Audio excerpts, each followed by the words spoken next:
So it's now time for our second special guest, Molly Twomey. Molly's poetry has been published in a load of places, including a forthcoming Ireland Chair of Poetry commemorative anthology. In 2018, she was a winner of the UCD competition, The Voices of War. Then in 2019, she won the Patriot Column Poetry Prize and was runner-up in the Waterford Poetry Prize. In both years, she was shortlisted for Over the Edge's New Writer of the Year award. Molly has been selected for Words Ireland's National Mentoring Programme 2020 and is currently under the guidance of Grace Wells. She wowed the crowd last night with her words. Please give a big fire and dust welcome to Molly Twomey. That was cool. Thanks very much. Thanks a million, Ruth. Thank you. It's wonderful to be here, and you all have to listen to me for the next 15 minutes or so in your little prison cells. So I am going to get going. So the first poem that I want to read is called Fionnuala. So Fionnuala is based on the Children of Lear, which is an Irish myth. So Fionnuala's mother died giving birth to the twins, Fiachra and Con, and Fionnuala's father remarried Aoife, and Aoife is portrayed as this evil stepmother, and she curses Fionnuala and her brothers to live as swans. So this poem is in the voice of Fionnuala in a contemporary setting, and I could relate to her as, you know, I have brothers myself, I'm the only girl, so I just wanted to write about her. So it's called Fionnuala. My friends get matching piercings, sip Smirnoff on rooftop bars, while I push a double buggy, cut jam sandwiches into hearts. Maybe I shouldn't have called Dad's rebound a hag, but God, how she glared at the twins, stuck a pin in Con's bum, spat on Fiachra's rusk. I was subtle at first, glued her Marie Claire together, deleted photos of Dad off her iPad, put her mini on Done Deal, convinced her pasta was gluten-free. But when she caught me, scrubbing Fiachra's potty with her pink toothbrush, she said, "Goodbye, good luck, I've had enough." I didn't hear the wallop she gave the back door, the curse she hissed under her tongue. I was shut in the bathroom, pulling the last of her hair from Mam's brush. Okay, so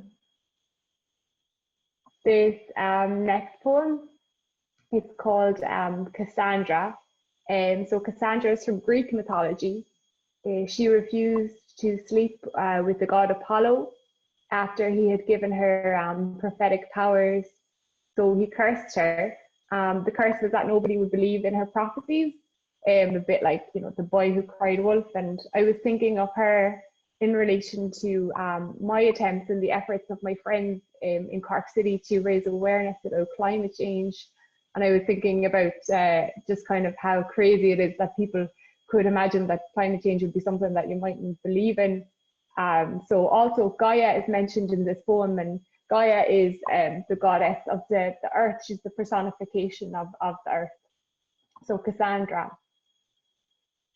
At the edge of the River Lee, I preach at suits, kids, clouds of nicotine.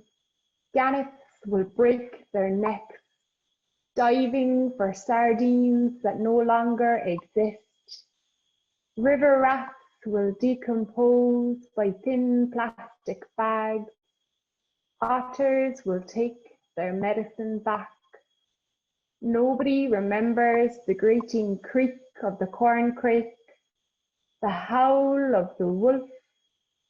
Soon Gaia will unfurl her long hair, burnt and brittle from chlorine peroxide, and pick the lice that have itched her skin, crack them between each fingernail.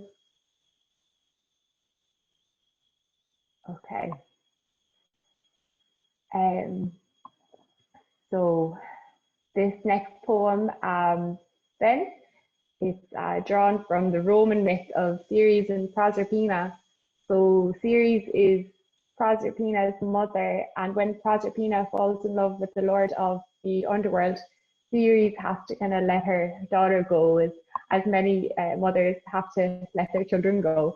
I wrote this poem at the time of the repeal movement in Ireland, which is the abortion rights campaign, when the idea of motherhood and autonomy were very much so to the fore.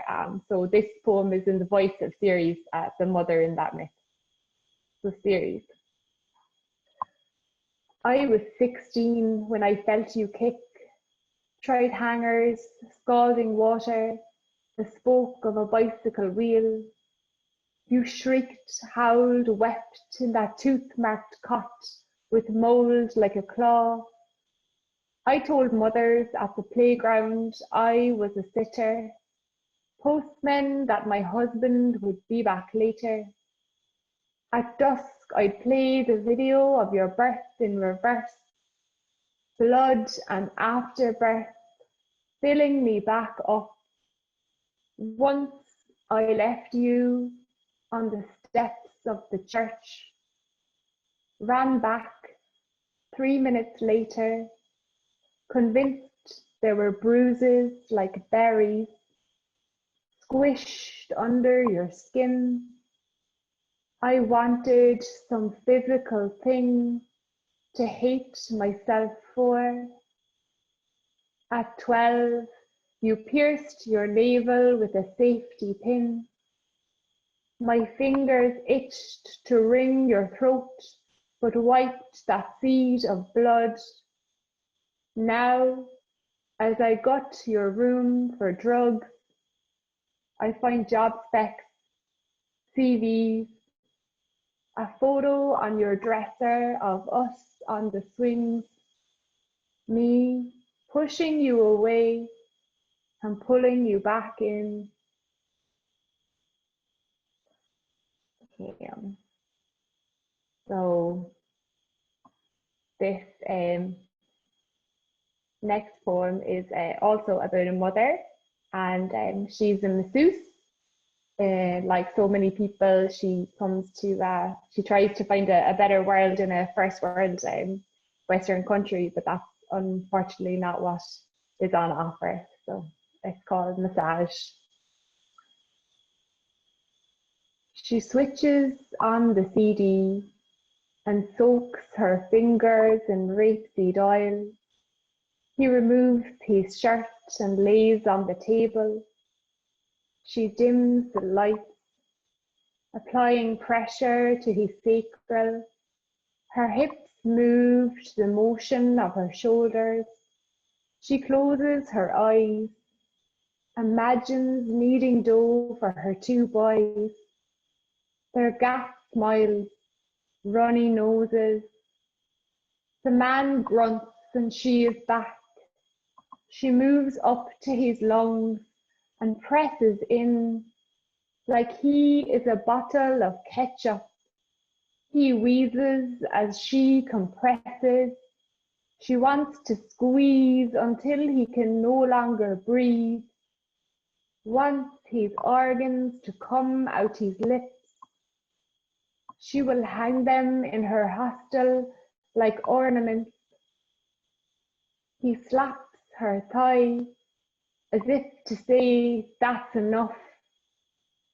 And she returns to this man, the clock on the wall, the life she was told to run towards. Okay, so that's that poem. So this next one is written about a relationship that is kind of childish, an unfaithful relationship, but do bear in mind that poems can be fictional, so it's possible that I wouldn't do what the persona in this poem does. So it's called Dearly Departed. Dearly departed. Babe, since you'll kill yourself if I leave, could you rip out your veins? I need a new ring.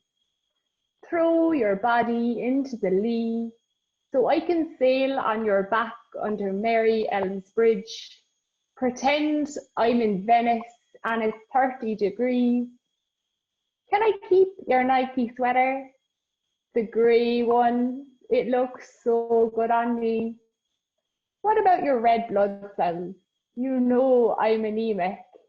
I'll sip them in a martini, your eyeballs floating like two salty olives. At your funeral, do you want me to sing? The Pretty Reckless or Taylor Swift? I'd pretend to be you, clinging to a bottle of gin, dribbling, I'm sorry, don't I love you, don't leave. As if this isn't the fourth time you've stopped me with a butter knife, the empty packet of your mother's pills, claiming you don't need therapy and didn't mean to sleep with her.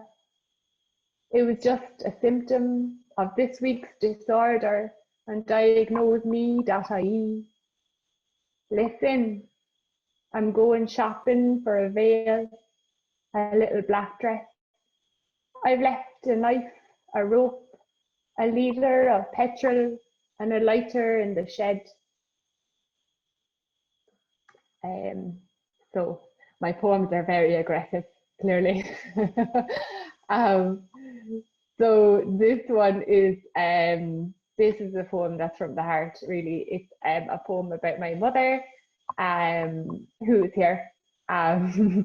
So she often believes in things like crystals and fairies. She has a strong spiritual life, but she has needed it. A couple of years ago, I was diagnosed with anorexia. So that would have been incredibly tough for her, especially seeing someone that you love and have nourished for years suddenly start to disintegrate, and I was losing hair and things like that. And anyone who has had an eating disorder will know how kind of hopeless it can be, and that you need to cling to things that just give you a sense of belief. And also her name is Siobhan, and that means white feather in Irish. So as light. When my mother finds a pale white feather, she palms her chest. Her eyelids fall like the light cotton of prayer flags in Tibet. For years she pulled locks of my hair like dead wrens, cleaving to pillows, nesting in clothes. She held worry like a worm in her throat as she handed me over to GPs, therapists, DEXA scans and ECGs. She lays the feather on the windowsill, messy and soft as the new growth on my occipital bone. Okay, so I am going to read just maybe two more poems. So this poem is the only poem that I've really written about the coronavirus, and I was thinking about how vocal we were all being about spring and gratitude for spring and everything, and that was wonderful in the first lockdown. That was the way. It's definitely not the way now, obviously, and I was thinking about the people who were grieving, and I was thinking about how it must be hard for them to hear about how wonderful spring is and how lucky we are, and how sometimes spring and nature, I know it's wonderful, but sometimes it just doesn't feel like enough, so this poem is called Spring. So spring is your ex showing up to your father's funeral with an Aldi bouquet. You rip it up, one of the few things you're allowed to touch. You don't care that it won't rain on the pallbearer, that the coffin will ease into soft, fertile earth. Heat is a fever, pollen is a curse. A stranger tucks in your father's shirt. Okay, okay. So, this very last poem, I'll let you go now in a minute. So in Ireland, one of the ways that we've tried to tackle homelessness is through temporary accommodation in hotels. And for a million reasons, this isn't suitable. But for one of the things that I have seen is that hotels will tend to be quite unwelcoming in many ways, and some of these ways is like telling council workers that they don't accept cash or that they're full when they're not. And in this poem, I'm imagining what it's like for a homeless mother, a vulnerable mother with her daughter, Anya is the daughter's name. So the poem is called Crumbling. So crumbling. The receptionist glares at Anya's streak of snot on your sleeve. You get no welcome pack, no map of the city. Her eyes roll at your council bag of 50. She counts them 3 times, swipes her counterfeit pen. Anya is dragging you now. Wants her animal crackers in the bottom of the case that holds your life. She is crying, stomping, shrieking. You can't sign the document, Jesus Christ. The receptionist thinks you can't handle your child. You yell at her, plead with her. She doesn't know what it's like to change a nappy on the side of the road, to eat dry Rice Krispies for lunch, to spit blood because you can't afford a toothbrush. All you want is a table and chairs so Anya can dip crunchy soldiers in boiled eggs, heaters to hang damp socks on, and a shower to clean city grease off your skin, a bed with fresh linen, to sleep and sleep until you can't remember, the woman who helped her purse a little tighter, the guard who kicked you off the steps of the church, this receptionist, tut, tut, tutting. Okay, so I think I've kept you all prisoners for long enough. Thanks very much for listening to me. I'm looking forward to reading all their comments now and feeling probably getting a bigger ego than I already have. Thanks very much. Yeah, definitely have a read of the comments. There's so much nice stuff there, Molly. Thanks so much for that set. I mean, the stuff that you cover is like often like really raw and emotional, but there's no no emotional blackmail there. It's just you're putting forward situations and evoking experiences and stuff and letting us judge for ourselves, and it's really beautiful stuff. Thanks so much for this. Thanks a million.